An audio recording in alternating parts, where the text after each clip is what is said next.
Oh, you're back again? Well, that must mean it's another Throwback Thursday! This time we're gonna kick it old school. We're gonna go back to them Toonami days. You know, you're getting home from school, you wanna watch some shows. What's on? I don't know. Well, I do, because I was alive back then.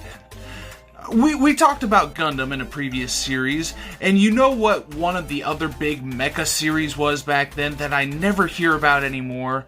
Zoids. Zoids was one of the coolest little things around, man.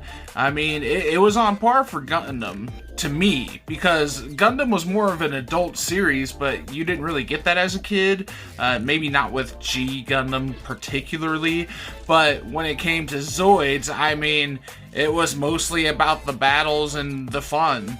Well, to an extent. First came Chaotic Century, which had its own plot. It was all about war and just a fantasy world, and you get immersed in it, and you had this wonderful animation toppled by terrible 3D animation, and it was just a mix of chaos, really.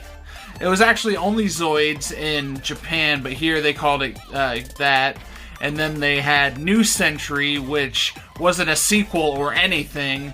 It's just, instead, in this verse, they're used for battle in tournaments and whatnot. And I remember that one very well because that was the white Liger.